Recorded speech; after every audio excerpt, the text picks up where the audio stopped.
थोड़ा स्वाध्याय भी कीजिए। आज आपके देश के प्रधानमंत्री कहीं भी जाते हैं साथ में पुस्तक लेकर जाते हैं, ऐसा बीजक ले लेते पढ़ते और उसका अध्ययन करते हैं हवाई जहाज में।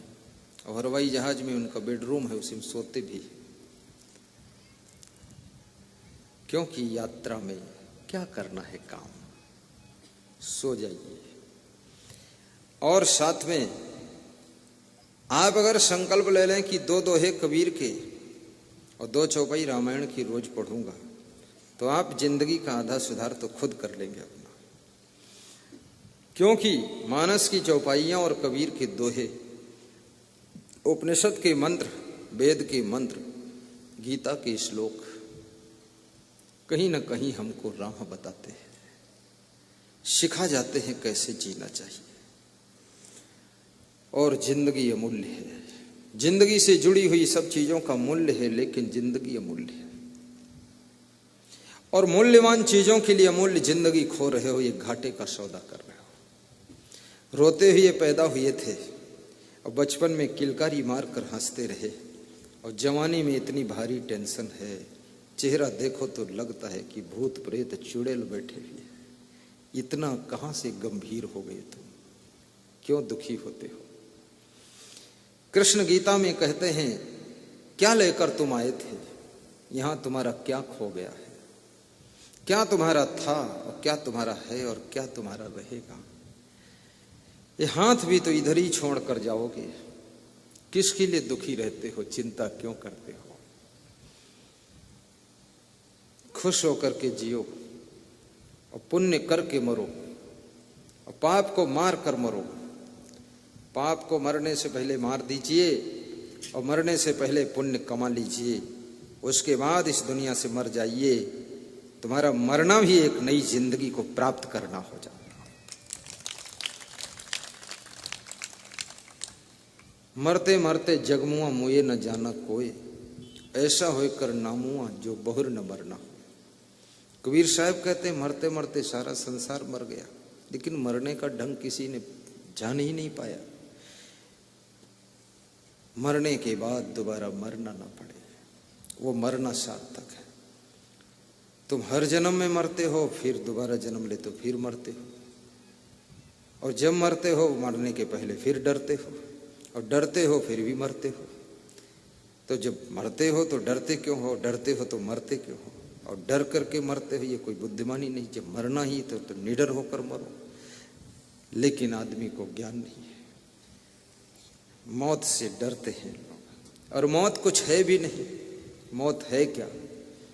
एक शरीर का चेंज होना और नए शरीर का प्राप्त होना, इसी का नाम तो मृत्यु है। पुराने शरीर को छुड़ा देती है मौत और नए शरीर को प्रदान कर देती है, इसी का नाम मौत है। तुम्हारी कोई पुरानी गाड़ी ले ले और नई गाड़ी दे दे, तो तुम उसको धन्यवाद दोगे कि उससे डरोगे? कहोगे धन्यवाद है, 2 साल बाद फिर आ जाना, नई गाड़ी दे देना, पुरानी ले लेना। ये मृत्यु किसी को मार नहीं सकती है, क्योंकि इसमें मरने वाला कुछ है भी नहीं। जब बाली की मृत्यु हुई, बाली की पत्नी तारा रोने लगी। स्त्रियां अपने पति के मरने के बाद बहुत रोती हैं, और तरीके से रोती हैं। इनके रोने का अंदाज भी निराला होता है। और कुछ कहती हैं, उसके बाद फिर रोती है, और फिर कुछ बोलती है, तब फिर रोती है। मैं तो जब ये रोती है तो मैं गौर से सुनता हूं, ये क्या कर रही है। अगर इसको वास्तव में पूरा दुख होता तो ये कुछ कह नहीं पाती। अभी जैसे हमारे करुणा दास को रोना आ गया, तो फिर आगे कह नहीं पाए कुछ। तो ये कहती भी है और फिर रोती भी है, ये इसकी ट्रेनिंग कहां से आई है? और पुरुष इतना विचित्र है, ये कुछ कहता भी नहीं और रोता भी नहीं, घूर घूर कर देखता रहता है, टुकुर टुकुर। पर आपके पति की मृत्यु हो जाए, उनकी दिवंगत आत्मा की शांति के लिए शुभकामना कीजिए, और इस मृत्युलोक में उनकी मृत्यु को भी स्वीकार कीजिए, और स्वयं मरने के लिए अपने आप को तैयार कीजिए कि हमारा भी यही हाल होगा।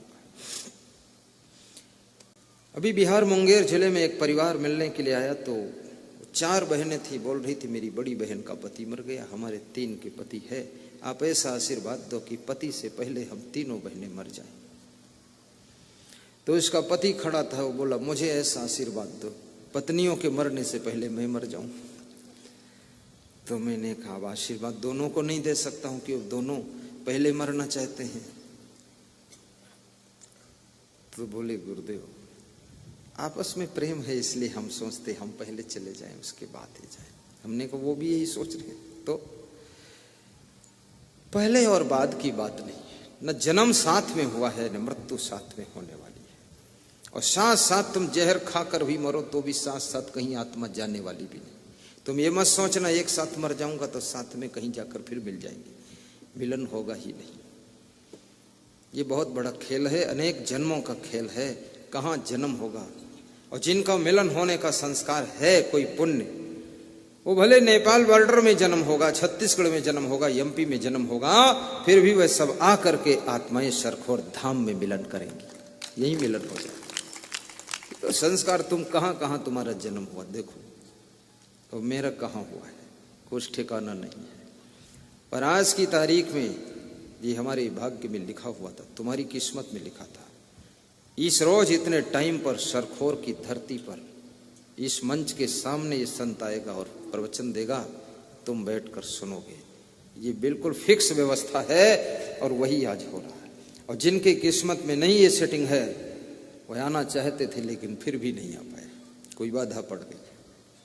तुम बहुत भाग्यशाली हो और मैं भी भाग्यशाली हूँ, क्योंकि मुझे तो करोड़ों लोगों को मिलने का अवसर मिलता है और हमें सबके साथ अच्छा लगता है, हर प्रदेश में अच्छा लगता है। हमें कहीं उल्टा कुछ लगता ही नहीं। चाहे खराब मकान हो तो भी ठीक है, खपड़ेल में भी रह लेता हूँ, एयर कंडीशन में भी रह लेता हूँ, गांव में भी रह लेता हूँ, शहर में भी रह लेता हूँ।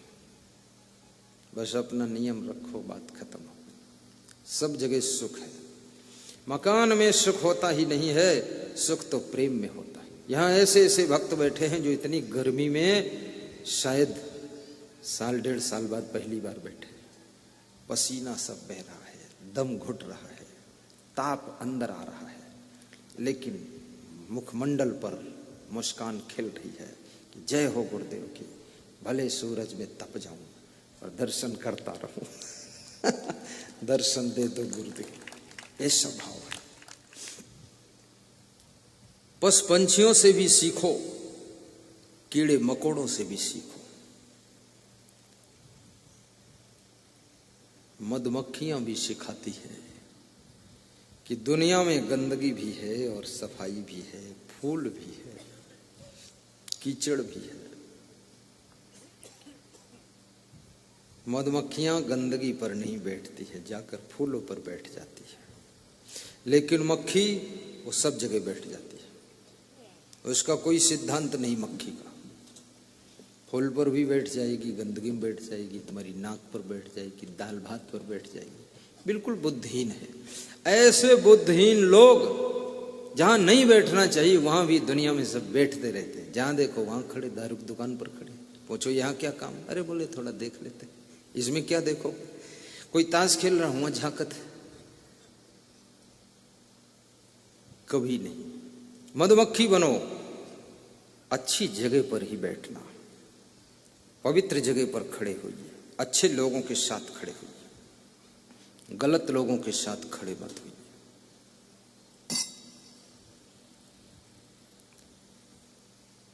साहिब बंदगी बोलो, बंद करूं कि 10 मिनट और सुनाऊं? हैं और सुनो, पुलिस वाले बोलो ना। पुलिस वाले बहुत खुश हैं क्योंकि वेतन तो मिलेगा ही और प्रवचन ये डबल मिल गया और भंडारा खाएंगे तो तीसरा प्रॉफिट है और गुरुदेव चरण छुएंगे तो फिर सब कुछ मिल गया। जिन पुलिस वालों का सौभाग्य होता है उन्हीं की ड्यूटी हमारे साथ लगती है, जिनके पाप वाप ज्यादा है वो उधर रहते हैं अभी मेरे साथ में प्रयाग कुंभ में जितनी पुलिस थी, कह रहे थे एक ही प्रार्थना है कि हमारी ड्यूटी परमानेंट अपने साथ लगवाओ, हम यही चाहते हैं, आपका दर्शन करें, प्रवचन सुने। सब हो गया परिवार का काम, तो हमने कहा कोशिश करूंगा, लगवाऊंगा आपकी ड्यूटी। पुलिस के लोगों को भी व्यासगादी धन्यवाद देती है। मिलिट्री के जवानों को हम अपने गुरु का आशीर्वाद देते हैं। देश की सुरक्षा के लिए धूप में, धूल में, वर्षा में, ठंडी में, गर्मी में देश की सीमा पर खड़े हैं। ये भी पता नहीं है 1 घंटे बाद जिंदा रहूंगा कि नहीं। उधर से बम के गोले गिर रहे हैं। इसलिए कभी सेना को आवश्यकता पड़े, समस्त भारतवासियों से मैं निवेदन करता हूं, देश की रक्षा के लिए आवश्यकता पड़े तो एक एक बोतल खून दान कर देना, और ज्यादा नहीं, अस्त्र खरीदने के लिए अपने सरकार को 1-1 हजार रुपये भी दान करना, और ये कहना विश्व में सबसे टॉप के अस्त्र लाइए आप। हाँ। क्योंकि ये भारत देश एक ऐसा देश है, मैं बहुत देश देख कर आया हूं, लेकिन इस देश जैसी हरियाली, खुशहाली, दिवाली और होली और ये आनंद, ये प्रेम, ये करुणा किसी देश में नहीं है। ऐसी फसलें, ऐसे पेड़ पौधे दुबई में मैंने एक भी पेड़ पौधा देखा ही नहीं, एक पौधा गेहूं का भी नहीं देखा, सब रेत ही रेत है। और हमारे देश के अंदर जिधर देखो कहीं धान लगा, कहीं गेहूं लगा हुआ है, कहीं चना है, कहीं अलसी है, कहीं आलसी बैठा है। ये हमारे देश की धरोहर, कोयला भी है, हीरा भी है, सोना भी है, लोहा भी है, अभ्रक भी है, सब चीज है यहाँ। और इस देश के लोग बहुत अच्छे लोग हैं। ये तो तुम यहीं रहते हो इसलिए तुमको पता नहीं चलता है।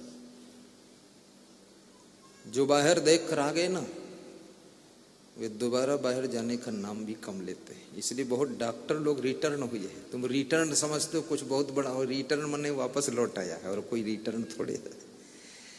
यहाँ पर जो प्रेम है और भाव है, एक दूसरे के प्रति स्नेह है। हांगकांग में हम गए, वहां भी ये चीज नहीं है, लंका में भी नहीं है, दुबई में नहीं है, मस्कट में नहीं है, आबू धानी में नहीं है, थाईलैंड, मलेशिया, इंडोनेशिया में भी ये सब कुछ नहीं है। भारत देश में तो हम तो विदेश गए तो मेरा मन ये होता था कब हम जल्दी लौटे यहां से, कहां फंस गए यहाँ। मैं समुद्र नहीं देखना चाहता हूं, मैं तो अपने भक्तों के प्रेम के समुद्र को देखना चाहता हूं। हाँ, और बहुत अच्छा है यहाँ।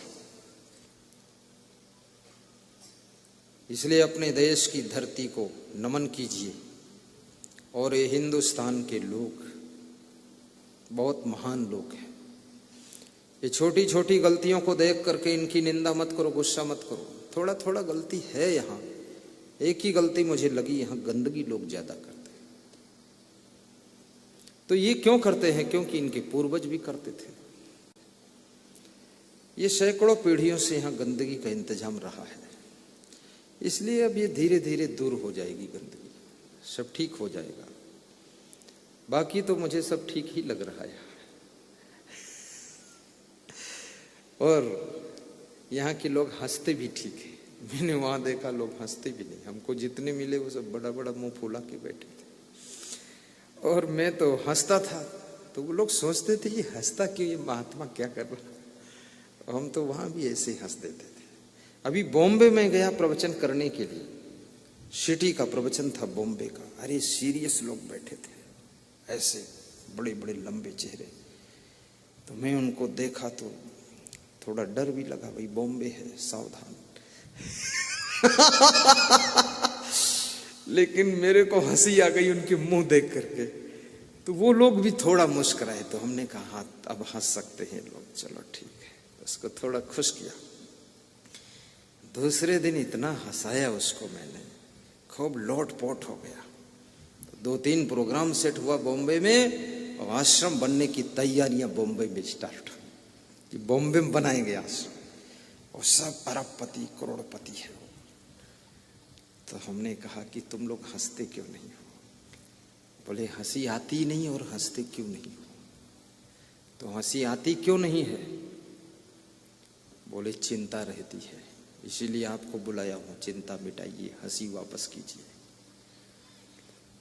हम आपसे भी निवेदन करेंगे, बड़े बड़े काम करो, टेंशन मुक्त प्रबंधन कीजिए। आपका मैनेजमेंट टेंशन मुक्त होना चाहिए। ये बहुत चिंता करके और टेंशन करके इतना मैनेजमेंट तुम क्यों परेशान होते हो? हमारे पास में बहुत बड़ा मैनेजमेंट है, हमारे खुद के पास में, और मैं बड़ा खुश रहता हूं, क्योंकि जितना मैनेजमेंट मेरे पास में है, इसके 1000 गुना और ज्यादा मैनेजमेंट लेने की दिमाग में क्षमता है, बहुत ज्यादा है। ये तो बिल्कुल फूल जैसा है हमारे पास में। बहुत बड़ा मैनेजमेंट करने की सामर्थ्य माइंड में है, आपके भी माइंड में है, लेकिन वो कैसे प्रयोग होगी? जब हंसोगे तब आपका माइंड रिचार्ज हो जाएगा, हंसोगे तो बॉडी रिचार्ज हो जाएगी, गहरी नींद सोओगे पूरा शरीर रिलैक्स हो जाएगा, और दुखी रहोगे, चिंतित रहोगे तो बॉडी पूरी नर्वस हो जाएगी, पूरा ब्रेन आपका लूज हो जाएगा। और अकेले भी हंसना चाहिए, कोई जरूरी नहीं किसी दूसरे को ढूंढो, जरूरत नहीं ढूंढने की, अकेले इतना जरूर है, अकेले हंसोगे लोग कहेंगे कुछ पागल हो गया है। कोई बात नहीं, कहने दो पागल हो गया है। खुश रहिए, और खुश कैसे रहोगे आज बहुत बारीक बात बताता हूं। अगर कुछ भी गलती करोगे तुम खुश नहीं रह सकते हो, चाहे लाख बार मैं कहूं तुम खुश रहो, खुश नहीं रह सकते हो। और गलत मन में सोचोगे, गलत भावना आपके अंदर है, तुम खुश नहीं रह सकते हो, चाहे जितने ज्ञान की बातें आपके ऊपर बरसा दूं, खुश नहीं रह सकते हो। जिस दिन तुम्हारी भावना अति शुद्ध हो जाएगी और गलतियों से तुम पार हो जाओगे, उस दिन तुम्हारा हंसता हुआ मुखमंडल कोई रोक नहीं पाएगा। हंसते रहो।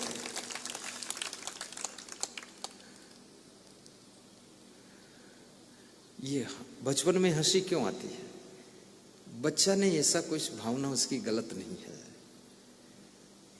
गुजरात में विजय भाई पटेल और उनकी पत्नी श्रीमती प्रमिला पटेल कह रहे थे, मेरा बच्चा पड़ोसी से सामने वाले के घर जाता है और वो इसको काजू किशमिश बादाम देता है डिब्बा पर, ये खाता रहता है, और मैं इसको मना करती हूँ वहां मत जाओ, पर ये बार बार वहीं चला जाता है, वहीं से खा के आता है। तो हमने कहा तो तुमको क्या परेशानी है, तुम भी खाना चाहो वही घर चले जाए करो। बोले हम नहीं जाते उसके। अब बच्चे के अंदर ये कोई भावना ही नहीं कि पराया घर है कि अपना घर है, जहां काजू मिल गया खाने को वहां खड़ा है बच्चा, इसलिए बच्चा हंस भी रहा है। सबके प्रति अच्छी भावना रखो। नास्ति बुद्धि अयुक्तस्य न चायुक्तस्य भावना न चाभाव यतः शांति अशांतस्य कुतः सुखम। जिसकी बुद्धि यथा योग्य है और भावना जिसकी यथा योग्य है, वह व्यक्ति खुश रह सकता है। और भावना को अच्छी बनाने के लिए कोई खर्चा एक पैसे का है नहीं। जैसे अभी ये साध्वी मंडल आया, तो कुछ साध्वी वहां नीचे बैठी थी, कल मैं इशारा दिया हाथ से, नहीं समझी, साधु को भेजा, हमने कहा उसको बता दो ऊपर कुर्सी पे बैठो आराम से, वहां थक जाएगी, परेशान हो जाएगी। मेरी तो इच्छा रहती सबको कुर्सी पर बिठा दो, और कभी जिंदगी रह गई तो ये भी सपना पूरा करूंगा, नीचे का लफड़ा सारा खत्म करूंगा और सबके लिए कुर्सियां लगेंगी, और जो कुर्सी बैठेगा उससे 10 रुपया फीस लूंगा और 5 रुपये कुर्सी किराया पड़ेगा, 5 रुपये प्रॉफिट करूंगा। अरे किराया 1 पैसा नहीं लूंगा, वो तो आपको हंसने के लिए कह दिया, किराया और है कुछ नहीं, ये पचड़ा नहीं पालूंगा, सब फ्री रहेगा। सेवा, और ये संकल्प मैं लिया हूं, मेरा ये संकल्प एक ही आदमी पूरा कर देगा। एक ही आदमी 4000 कुर्सी हमको दान दे देगा, और सब कुर्सी एक गाड़ी में भरूंगा मैं और ले जाऊंगा, डाल दिया करूंगा। सब झंझट खत्म करो, पुरानी परंपरा चेंज करो, ये लफड़ा गंदला फंदला। पहले लोग पैरा बिछाते थे सत्संग में, पैरा बिछता था ना, पैरा, तो मैं तो पैरा देख करके बड़ा ऐसा मन में होता था, यार हम लोग इतना कैसे ये पैरा में कैसे। धीरे धीरे धीरे धीरे मेरे अंदर तमन्ना थी कि चटाई बिछनी चाहिए, उसके ऊपर कपड़ा बिछना चाहिए, किसी भक्त का कपड़ा गंदा ना हो, एक भी गंदगी वहां विदविदानी नहीं चाहिए रामचरण साहब। और ये जितने कपड़े पर तुम बैठे हो ना, ये सब एक ही भक्त ने हमको दान दिया, एक ही भक्त ने दे दिया। और बोला और चाहिए? तो हमने कहा नहीं, जब जरूरत होगी बता देंगे। क्योंकि जिसको सेवा करना है उसको सब सहयोग मिल जाएगा। और कुर्सी पर बैठने में एक बहुत सुविधा ये है, कुर्सी पर जो बैठ गया वो हटता नहीं जल्दी, क्योंकि उसको पता है हटते ही दूसरा बैठ जाएगा, फिर कुर्सी मिलेगी नहीं। इसलिए चाहे सीएम की कुर्सी हो, पीएम की कुर्सी हो, बड़ा बचा के रखना पड़ता उनको। और मैं चाहता हूं सत्संग में कोई उठे ना, बैठे रहे सब बस, और किसी को तकलीफ ना हो। और नीचे बैठने की आदत किसी की रही नहीं, सब दुखी है यहाँ बहुत सारा लोग, 20% सब पीछे हाथ टेक दिया है ऐसे, और अंदर अंदर मन में कह रहा है गुरुदेव इस दुख से कब पार करोगे? दुनिया के सब दुख बताते हो, ये जिए रहता ही अपने दुख है संभाल, पर ये मेरा दुख तुम संभालो।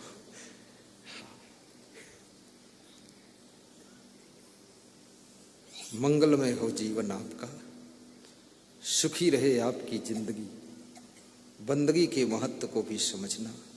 और साहेब बंदगी का अर्थ आज बता देता हूं।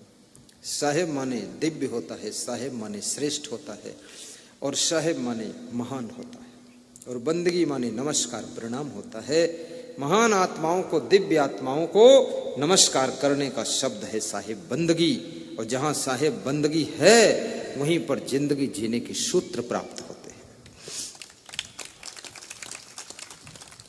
और साहेब बंदगी, जैसे आप लोगों से कहते हैं ना जय श्री राम, जय सिया राम, जय श्री कृष्ण, राधे राधे, जय श्री कृष्ण, ऐसा बोलते बहुत सारे लोग मेरे से, पर हम बोलते हैं साहेब बंदगी।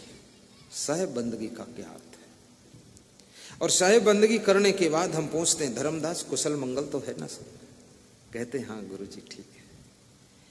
यानी साहेब बंदगी सबकी कुशल मंगल बनाए रखने की ये बंदगी है, कि सबकी कुशलता इस साहेब बंदगी में समाई हुई है। जब तुम साहेब बंदगी का अर्थ क्या है? श्रेष्ठता का प्रचार करते हो वही साहेब बंदगी है, दिव्यता का प्रचार करते हो वो साहेब बंदगी है, किसी दिव्य आत्मा की सेवा करते हो साहेब बंदगी। जैसे हमारे मन्नू यादव कौशलपुर से आए, खड़े होइए, 2 किलो गाय का घी लेकर आए कि गुरुदेव 1 चम्मच रोज खाना, आपकी बुद्धि तेज रहे। नहीं, हमारी फिक्र बहुत लोग करते हैं। आज हमारे महेश राम जी साहू बेल कैंडी लाए हैं, इसको खाना, थोड़ा गर्मी मौसम आ रहा। वो हृदय श्री उनकी पत्नी, वो भी कुछ ऐसा आंवला कैंडी भी ले आते हैं, इलाज के हिसाब से मुझको देते हैं लोग। और मैं तो ये कहता हूँ इलाज के हिसाब से ही मुझे खिलाइए, कभी आंवला मुरब्बा दीजिए, बेल कैंडी दीजिए, आंवला कैंडी दीजिए, गाय का देसी घी दीजिए, सभी लोग कोई अंगूर भी दीजिए, वो भी खा लूंगा, लेकिन गुरुदेव को जलेबी वलेबी मत खिलाना फालतू। क्योंकि जलेबी में मीठा बहुत होता है, ज्यादा गुरुदेव को शक्कर खिला दोगे तो शुगर की बीमारी हो सकती है। ठीक बात है ना? बैठो। अभी मैंने 10 प्रकार का आटा बनाया है, 10-12 प्रकार का। आज उसको ट्राई किया हूं, इसलिए बुद्धि ज्यादा काम कर रही है। आज बिल्कुल मैं अलर्ट हूं, शेर की तरह, दिमाग तेज चल रहा है। आटा, ज्वार, बाजरा, मटर, चना, गेहूं, चावल, मसूर दाल, चना दाल, अरहर दाल, मूंग दाल, उड़द दाल, और क्या क्या मिलाया हूं उसमें, जो भी दिमाग में आए लिस्ट बनाकर बिहार से तैयार कर रहा था, धो धा कर, सुखा कर, पिसा कर, आज यहां स्टार्ट किया। और उस रोटी में 10-12 साधुओं को और खिलाया कि अगर कुछ नशा वसा चढ़े तो बेहोश रहे ये भी। मैं तो थोड़ी खाया हूं कि हो सकता भाई कोई उसमें बाजरा में नशा हो, लेकिन बड़ी टेस्टफुल रोटी थी। अब उसमें दाल भी है, चावल भी है, गेहूं भी है, सब मिक्स है। मैंने संत जी से कहा आज सुबह 7 प्रकार की सब्जी लाना, संत भी होशियार हो, वास्तव में कई प्रकार की बना कर लाया। अब बोला हूं कि मत लाना, अब बोला हूं केवल कल टमाटर ताजा काटिए, थोड़ा नमक मिलाइए और केवल वही रोटी के साथ डुबा कर खाऊंगा और कुछ नहीं। सब चीज उसी में, ऑल इन वन, सब चीज है। और तुम भी ऐसा, मैं थोड़े दिन और खा लूं फिर बताऊंगा, फायदा ज्यादा करेगा तो तुम खाना, तुम अभी ट्राई मत करना। साहिब बंदगी, ऐसा चिकित्सा के अनुसार भी गुरु की सेवा करना चाहिए।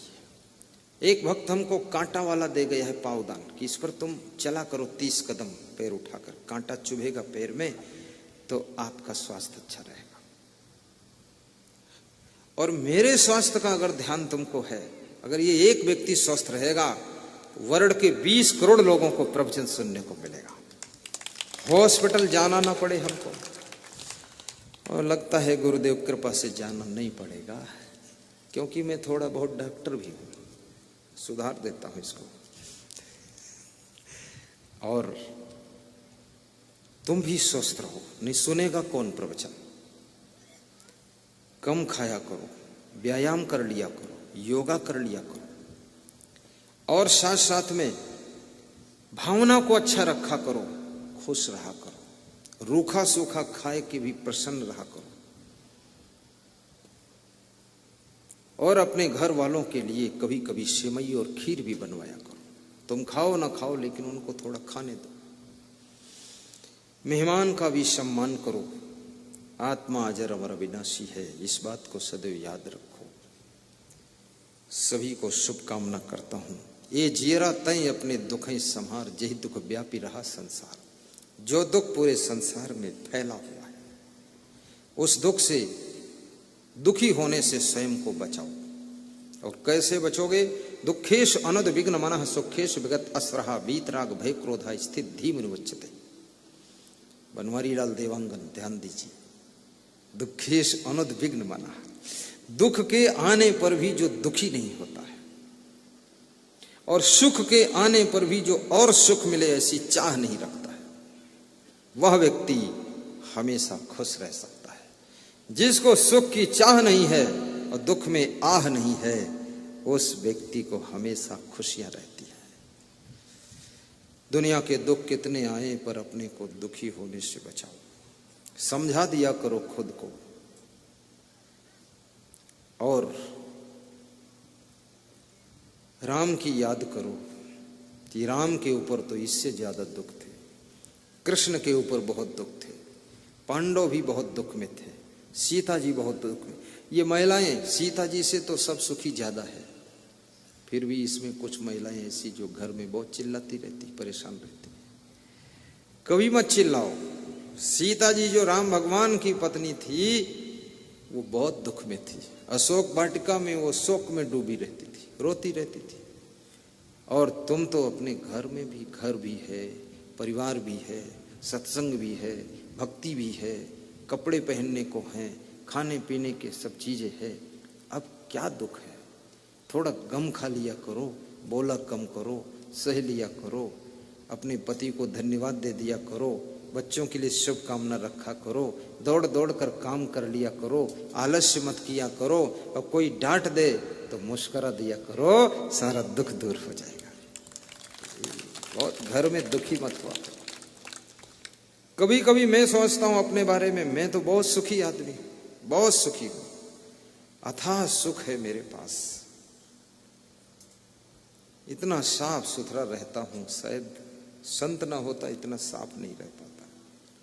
दूसरा, हमारे पास में इतने संत हैं, सब आस पास रहते हैं, प्रेम करते हैं और सारी व्यवस्था को जमाते हैं।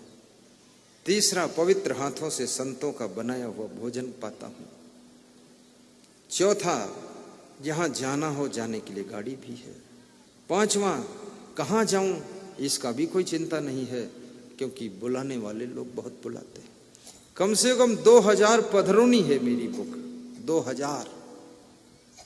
2000 बुलावा है। और आज भी 10-12 पधरोनी आज बुक हुई है। डोंगा कोहरोद की पधरोनी है, पिथौरा की पधरोनी है, इधर कौशलपुर की पधरौनी है, खुड़मुड़ी की पधरौनी है माता जी की। बहुत सारा बुक हो गए पधरौनी। पधरौनी समझते किसे कहते हैं मालूम है? पधरौनी मतलब जिसके घर 1 घंटे के लिए जाता वो पधरौनी होती है। और जिसके यहाँ 2 दिन प्रवचन करूं उसको हम समागम कहते हैं, सुखद सत्संग समागम। कोई गरीब आदमी है, इतना नहीं खर्च कर सकता है तो 2 घंटे के लिए चला जाता हूं, थोड़ा सत्संग कर देता हूं, थोड़ा बैठता हूं, परिवार का हाल चाल लेता हूं, चिरण पखार लेते हैं, आरती कर लेते हैं, उनको भी खुशी हो जाती है, हमको भी खुशी हो जाती है। ऐसी पधरौनी। और अभी मैं छत्तीसगढ़ प्रदेश में 14 तारीख से लेकर के 20 तारीख तक हम पधरौनी ही मात्र करेंगे। उसके लिए टाइम छोड़ के रखा हूं। 20-22 तारीख तक पधरौनी चलेगी और एक दिन में 5-5 पधरौनी हम निपटाएंगे। ये लगभग 7 दिनों में हम 35-40 पधरौनी कर देंगे। सबका मन पूरा कर देंगे, गरीबों को भी भला हो। सबके यहाँ जाना चाहिए हमको, इसलिए क्योंकि गुरुदेव ने हमको जाने योग्य बनाया है, इसलिए जाना चाहिए। और जिसके यहाँ जाता हूं हमें पूरा प्रेम मिलता है, हम भी खुश होते हैं, वो भी खुश होता है। तो आप सभी का जीवन सुखद हो। और पुरुष बंधुओं से भी कहूंगा, आज इस शिवनाथ नदी के पावन तट पर सुखद सत्संग समागम में सरखोर की धरा पर आश्रम में एक संकल्प ले लेना। तुम्हारी जिन आदतों के कारण, जिन व्यसनों के कारण, जिस स्वभाव के कारण, जिन कर्मों के कारण तुम्हारे घर में कलह कलेश अशांति होती है, यही संकल्प करके छोड़ करके जाना, ताकि घर तुम्हारा शांति भवन बने, मंगल भवन बने, वहां पर कोई दुख न रहे। और उन्नति का भी संकल्प लेकर जाना। ये गरीबी में जिंदगी मत गुजारिए, उन्नति भी कीजिए, विकास कीजिए, योग्य बनिए, बिजनेस भी कीजिए, खेती बाड़ी भी मन लगाकर कीजिए, और जो भी करो पूरे मन से करो, आपकी उन्नति हो, ऐसी मैं शुभकामना करता हूं।